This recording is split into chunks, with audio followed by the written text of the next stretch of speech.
let's talk a little bit. I mean, the book opens with her death, Yeah. and the circumstances in which she was found, and then right away there's mention that I think it was the first officer who arrives asks the question, where is her glass of water? She overdosed on Yes. pills. There's no water here. No. So immediately in the book, at least, we're immediately taken off in this direction of like, oh, that's interesting. Let's, Mm. you know, can you talk a little bit? I mean, do you have a definitive thought on what happened, or are you kind of in the like, it could be one of these few things? Oh God. I mean, it's the best conspiracy of all time, isn't it? The beautiful woman dies. She's naked, holding her telephone, and her Eunice Murray is the woman who's her housekeeper. So Eunice is supposed to have woken up at 3 o'clock in the morning and seen that Marilyn's light is still on from underneath her bedroom door, and she had two telephones, Marilyn, a pink one and a white one. The white one was the one that she had in her bedroom, and she would lie in bed, take lots of pills, and drink lots of alcohol and talk to people all night long because she could never sleep. So she would, you could get a 3 o'clock in the morning call from Marilyn if you're one of her ex-lovers, friends, or whatever. That would be totally normal. She'd ring you at 3 o'clock in the morning and want to chat. Whether she would remember talking to you the next day would be a different matter. Anyway, so Eunice Murray wakes up and supposedly is disturbed and sees the light on. Anyway, the door is locked, but Marilyn famously never used to lock her doors because she was terrified about being locked in due to the fact that she was in an orphanage for most of her early life. So she hated locked doors. So the idea that her bedroom door was locked is already weird.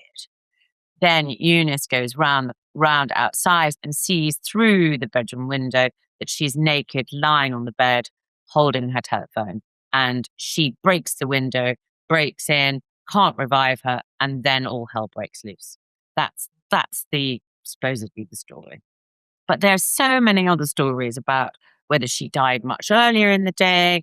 There's one story about whether her body was actually helicoptered out and then helicoptered back in again, because there was evidence of helicopters around the area during that period.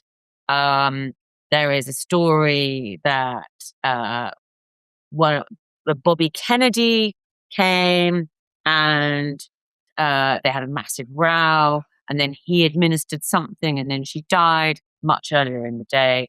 I mean, it is the ultimate in conspiracy theories, how she died. I mean, but what is certainly true is that in the autopsy there is more barbiturates in her system. I think to kill about 8 people. Hmm. She's got that many barbiturates in her system, but there are no pill cases in her stomach. So for her to have ingested those pills, she would have to have taken, at least 10 or 15 pills, and they are blue, the pills, so they would be quite easy to see within the system. They're not there. Um, and her autopsy was botched. The results were never collated correctly, and all her phone records disappeared on the night that she died. Hmm. So, and that's enough to put, as we would say in the UK, the cat amongst the pigeons. That's enough for you to say, oh, okay, well, this room doesn't read right. And there are, yeah, that's true, there's no glass of water. And also she was for the bruising on her body due to rigor mortis was the wrong way around. So the body had been turned, basically. Mm. Yeah. So And she's found on her yeah. stomach, but actually her back and her buttocks had sort of pooling. It's called pooling from the blood. So she died on her back rather than on God, and then her. was turned over. Yeah, Yeah. yeah. Um, can you talk a little bit about her little red book? The. Oh well, this is my favorite bit of well, God, no, she's a real person. This is not my favorite bit. This is an interesting bit. This is a very interesting bit. Is that she famously had this thing called the Little Red Book, which was a notebook that she wrote details in. So it was slight something of a diary, but mostly it recorded interesting conversations that she had with people. The problem was the people that she was having conversations with were very interesting. And so they had a lot of state secrets in them. It was mostly she kept notes of these things, as I said earlier, about her not being able to remember if she'd had a conversation with you at 3 o'clock in the morning or not, because quite a lot of the time she'd be on drugs or had drunk too much champagne. So in order to make herself not feel stupid, she would take notes of a conversation that she had had. And the problem was that she was having conversations with Bobby Kennedy Junior, Bobby Kennedy at that point, not Junior, Bobby Kennedy, uh, and he at that point was the Attorney General. So he was in charge of a lot of state secrets, like for example the Bay of Pigs, the nuclear experiments in Nevada, and trying to get rid of Castro, and various other extraordinary events. And she had written all these down, these conversations that she'd had with him in her little red book. And so at that point, the security services desperately wanted to get that book back. And so there is a story on the day that she died that Bobby Kennedy did come to her house. And there is a man called Fred Otash, who worked for the CIA or whoever really paid him, who'd been bugging Marilyn's house for various nefarious groups and organizations. Whoever was paying him that week got the tape. And there is a story that he says that there was this sort of, all you can hear is the clack, clack, clack, clack, clack of Kennedy going through her wardrobe with her hangers smacking each other as they just going through the wardrobe as he's trying to find this little red book. And it's never been found. Oh, really? Okay. Yeah. I guess we'd we'd probably know if these huge state secrets came out via Yeah. Maryland. Yeah, but Um, it was just her taking notes. I don't think she was yeah. planning to sell them or anything, but I think she'd had reached the end of her tether with the brothers, as it were, because after she'd sung "Happy Birthday, Mr. President," she never saw JFK again. That was it. Mm. She was exorcised from his life immediately, and despite the fact that she'd constantly called the White House, trying to speak to him, and he never took her call again. And so then she fell in love with the other brother. And I think she just realized that she'd been passed from one brother to another and just couldn't cope with it all. Yeah. She was threatening to go to the press on the Monday Right, which then leads before to she more died. conspiracy, just sort Yes, of, well, that this powerful yes, family was potentially gonna be taken down by this. exactly. Yeah. And then there was her Sinatra relationship, is and then obviously his connection to the mafia. He was Mm. very upset by that. There was that weekend where they were all supposed to stay at his compound or his place, and then JFK's people said no because there's all this mafia. You can't stay there, and then he stayed with Bing Crosby instead. And then I just And there's he so smashed many. up the helipad, which Right, right. my favorite story. He'd built a special helipad for JFK to come down to land, and he got drunk on whiskey or whatever it was. I think it was whiskey. And he took a sledgehammer to the helipad and smashed it up at 4 o'clock in the morning because they'd gone to Bing Crosby's house.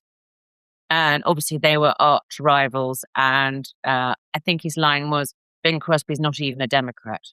Right. Why go there? So it's, I said it earlier, and then of course, it's important to find out what really happened, but she really was on this really troubling path Yeah. regardless. Mm. It's hard to figure this out, but do you have any sense that, had she gotten through this phase and not died then, like, would she have straightened out at any point, or do you think it was just always gonna be this way, and if she didn't die, she would've died at age 41 instead of, when she did die or something like that? I think she was about to press the self-destruct button on that Monday. I think she'd so had enough uh, from everybody and everything. I think she'd stopped caring Yeah. about everything. I think she was about to really press the self-destruct button. And I mean, her addictions were quite profound by this point. Um, in order to get out of bed, she'd had to take uppers. I think she'd lost interest in acting, Yeah. maybe. Well, she was desperate to have a baby, and that never really happened for her. She'd had terrible miscarriages and things like that. So I think that happiness had eluded her. I think she was particularly unhappy at this point. She was madly in love with sort of an idea of a man. Mm, Bobby Kennedy was, father of the year at that point, and I think it had 9 children or however many he'd had. So he was absolutely out of her reach, and yet she genuinely thought that he would fall in love with her at some point. I think she'd so to answer your question, well, I think she'd just run out of rope, yeah. run out of track. Do you know what I mean? It was like she Yeah, was going to make old bones anyway, particularly. right. She was I don't think she knew where what her next move would be, and I think she'd perhaps run out of moves. Yeah. Do you There know what was I a quote there's a that quote yeah. that's the tragedy of it all, really. Yeah, there was a quote you have in the book, and I'm blanking on who said it, but described her as the most famous and loneliest person I've ever met, Yeah, which really was, like, pretty encapsulating to yeah, that story. Um, that's there's a sadness, and it is a classic story of you don't have any real support as a child, you seek it through external yeah. places, and then you end up realizing that's, like, you can't get it necessarily from the fame and all the stuff Mm. and these men these unavailable men, for example.